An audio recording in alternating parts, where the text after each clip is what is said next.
শ্রীমদ্ ভাগবত গীতা অনুবাদ স্বামী রামসুখ দাস।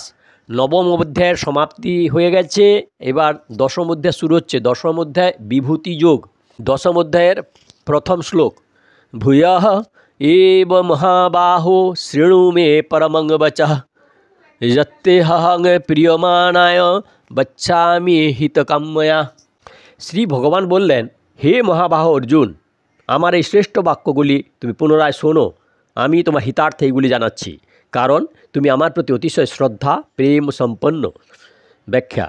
ভূয়ঃ এব, ভগবানের বিভূতিগুলির তত্ত্ব জানতে পারলে ভগবানে ভক্তি হয়, প্রেম হয়। তাই কৃপা পরবশ হয়ে ভগবান সপ্তম অধ্যায়ে অষ্টম শ্লোক থেকে দ্বাদশ শ্লোক পর্যন্ত কারণরূপে 17টি বিভূতি এবং নবম অধ্যায়ে 16 থেকে 19 শ্লোক পর্যন্ত কার্যকারণরূপে 37টি বিভূতির কথা জানিয়েছেন। এখন এখানে আরও বিভূতি জানাবার জন্য এবং ভক্তির কথা আরও বিশদভাবে বর্ণনা করার জন্য ভগবান ভূয়ঃ এব বলেছেন। শৃণু মে পরমং বচঃ, ভগবানের মনে তাঁর মহিমার কথা, তাঁর হৃদয়ের কথা, নিজের প্রভাবের কথা বলার একটি বিশেষ ভাব এসেছিল। তাই তিনি অর্জুনকে বলেছেন যে তুমি আমার বিশেষ কথাগুলি শোনো। অন্য ভাবটি হলো যে ভগবান যে যে স্থানে তার মহত্ব, প্রভাব, ঐশ্বর্য ইত্যাদির কথা বলেছেন, অর্থাৎ নিজেকে উন্মোচিত করেছেন, সেখানেই তিনি পরম বাক্য, রহস্য ইত্যাদি শব্দের প্রয়োগ করেছেন। যেমন চতুর্থ অধ্যায় তৃতীয় শ্লোকে রহস্যং হতোদ্যুত্তম পদটির দ্বারা বলেছেন যে যিনি সূর্যকে উপদেশ দিয়েছিলেন, সে আমি তোমার রথের চালক হিসাবে তোমার ঘোড়াকে চালাবার জন্য উপবিষ্ট হয়েছি। অষ্টাদশ অধ্যায়ের 64তম শ্লোকে শৃণু মে পরমং বচঃ পদের দ্বারা এই পরম বাক্য বলেছেন যে তুমি সকল ধর্ম বিচার করার এত পরিশ্রম না করে একমাত্র আমার শরণাগত হও, আমি তোমাকে সমস্ত পাপ হতে মুক্ত করব। তুমি চিন্তা করো না। এখানে শৃণু মে পরমং বচঃ পদে ভগবানের বক্তব্য হলো যে প্রাণীদের নানা প্রকার ভাব আমা হতে উৎপন্ন হয় এবং আমাতে ভক্তিভাব রক্ষাকারী 7 মহর্ষি, 4 সনকাদি এবং 14 মনু, এই সবই আমার মন থেকে উৎপন্ন হয়। তাৎপর্য হলো যে সকলের মূলে আমি অবস্থিত। যেমন পরবর্তী ত্রয়োদশ অধ্যায়ে জ্ঞানের কথা বলে 14দশ অধ্যায়ে প্রারম্ভে ভগবান পুনরায় জ্ঞানের বর্ণনা করার কথা বলেছেন, তেমনি সপ্তম ও নবম অধ্যায়ের জ্ঞান বিজ্ঞানের কথা বলেও দশম অধ্যায়ের প্রারম্ভে পুনরায় সেই বিষয়টি জানাবার সিদ্ধান্ত নিয়েছেন। চতুর্দশ অধ্যায়ের শুরুতে ভগবান পরং ভূয় প্রবচ্ছামি জ্ঞানানাং জ্ঞানোত্তমম কথাটি বলেছেন, আর এখানে দশম অধ্যায়ের প্রারম্ভে শৃণু মে পরমং বচঃ কথাটি বলেছেন।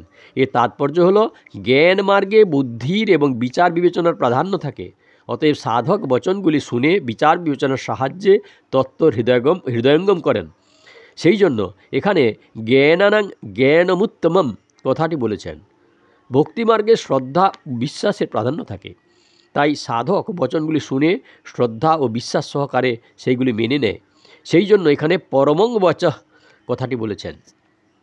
যত্তেহং প্রিয়মাণায় বক্ষ্যামি হিতকাম্যয়া, বক্তার উপর যদি শ্রবণকারী শ্রদ্ধা ও প্রেম থাকে এবং বক্তার যদি শ্রোতার প্রতি কৃপা ও হিত কামনা থাকে, তবে বক্তার উপদেশ, তাঁর কথিত বিষয় শ্রোতার হৃদয়ে অটল রূপে বিরাজ করে।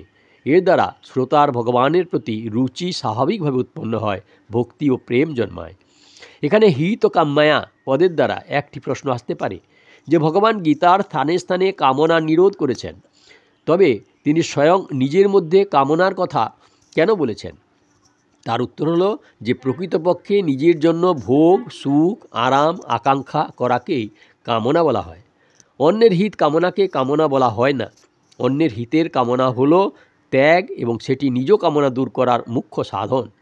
তাই ভগবান সকলের বোধগম্যের জন্য আদর্শরূপে বলেছেন, আমি যেমন হিতের কামনায় বলছি, তেমনি মানুষ মাত্রেরই উচিত তারা যেন প্রাণী মাত্রেরই হিত কামনায় সকলের সঙ্গে যথাযোগ্য ব্যবহার করে। এতে নিজের নিজের কামনা দূর হয় এবং কামনা দূর হলে আমাকে পাওয়া সহজ হয়ে যায়। যারা প্রাণীমাত্রের হিতের কামনা করে তারা আমার সগুণ স্বরূপ লাভ করে। তে প্রাপ্ত অস্তি মামিম সর্বভূত হিতেরতাহ, এবং নির্গুণ স্বরূপও প্রাপ্তি হয়। লভন্তে ব্রহ্ম নির্মাণং সর্বভূত হিতেরতাহ। দশম অধ্যায়ের দ্বিতীয় শ্লোক। ন মে বিদুঃ সুরগণাঃ প্রভবং ন মহর্ষয়ঃ অহমাদের হে বেদানাং মহর্ষিনাং চ সর্বসহ। আমার উৎপত্তি হওয়ার বিষয়টি দেবতা বা মহর্ষি কেউ জানেন না, কারণ সর্বপ্রকারের আমি দেবতা ও মহর্ষিদের আদি। ব্যাখ্যা: ন মে বিদুঃ শরণাঃ প্রভবং ন মহর্ষয়ঃ।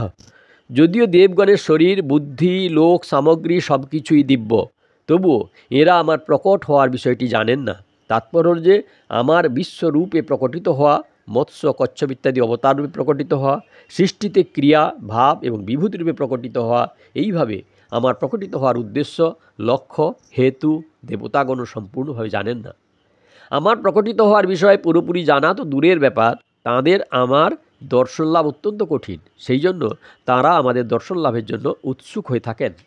এরপর যেসব মহর্ষি নানা বৈদিক শ্লোকাদি, মন্ত্রাদি, বিদ্যা, নানারূপ বিশেষ শক্তি প্রকাশ করেছেন, যারা সংসার থেকে উচ্চে আরোহণ করেছেন, যারা দিব্য অনুভবযুক্ত, যাদের আর কিছু করা, জানা বা পাওয়ার বাকি নেই, এইরূপ তত্ত্বজ্ঞ জীব মুক্ত মহর্ষিগণও আমার প্রকটিত হওয়ার অর্থাৎ আমার অবতার তত্ত্বের নানা প্রকার লীলা ও মহত্বের কথা সম্পূর্ণভাবে জানেন না।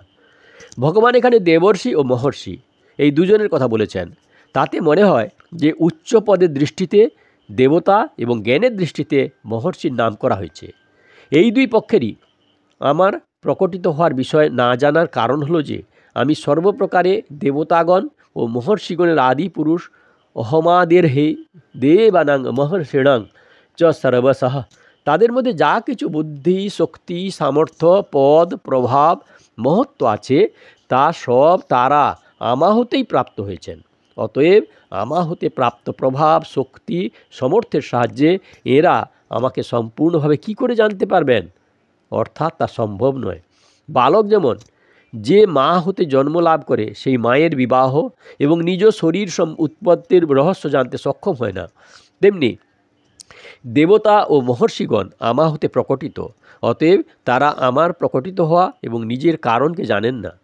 কার্য নিজের কারণের মধ্যে লীন হলেও তাকে জানতে সক্ষম হয় না। তেমনি দেবতা ও মহর্ষিরা আমা হতে উৎপন্ন হওয়ায় আমার কার্য হয় কারণ রূপ আমাকে জানতে সক্ষম হন না, বরং তারা আমাদের লীন হতে পারে। তাৎপর্য হলো যে দেবতা এবং মহর্ষিগণ ভগবানের আদি, অন্ত এবং বর্তমান সীমাকে, অর্থাৎ ভগবান এইরূপ এতগুলি অবতারত্ব গ্রহণ করেন, এইসব মাপা জোকা জানতে পারেন না। কারণ এইসব দেবতা এবং মহর্ষিদের প্রকটিত হওয়ার আগেও ভগবান যেভাবে যেমনকার তেমন ছিলেন এবং তাদের লীন হওয়ার পরেও তিনি সেইভাবে বিরাজ করবেন। সুতরাং যাদের শরীরের আদি ও অন্ত থাকে, সেই দেবতা ও মহর্ষিগণ অনাদি অনন্তকে, অর্থাৎ অসীম পরমাত্মাকে তাদের সীমিত বুদ্ধি, যোগ্যতা, সামর্থ্য ইত্যাদির সাহায্যে কিভাবে জানতে পারবেন? অসীমকে নিজেদের সীমিত বুদ্ধির অন্তর্গত করবেন কি করে? তা কখনো সম্ভব নয়। এই অধ্যায়ের 4র্থ শ্লোকে অর্জুন ভগবানকে বলেছেন যে আপনাকে দেবতা বা দানব কেউই জানে না, কারণ দেবতাদের কাছে ভোগ্য সামগ্রী এবং দানবদের কাছে মায়া শক্তির আধিক্য আছে। তাৎপর্য হলো ভোগে ব্যস্ত থাকায় দেবতাদের আমাকে জানার জন্য সময় থাকে না, আর মায়া শক্তির দ্বারা ছল চাতুরিতে ব্যস্ত থাকায় দানবেরা আমাকে জানতে পারে না। 10ম অধ্যায়ের 3য় শ্লোক।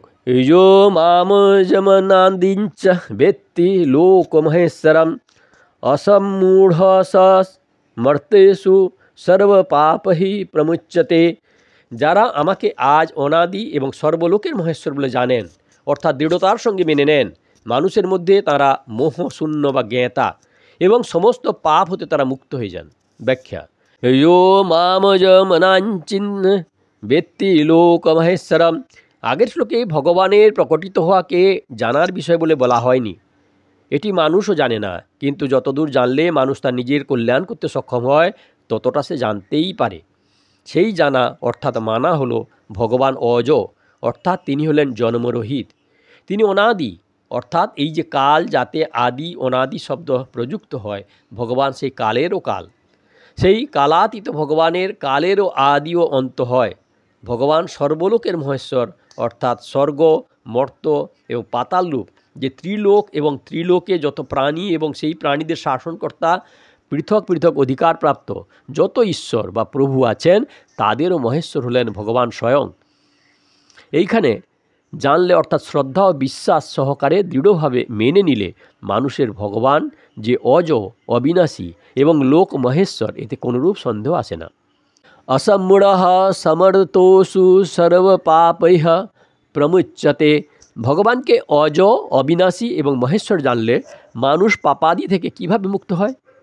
ভগবান জন্মরহিত এবং নাশরহিত, অর্থাৎ তাতে কখনো বিন্দুমাত্র পরিবর্তন হয় না।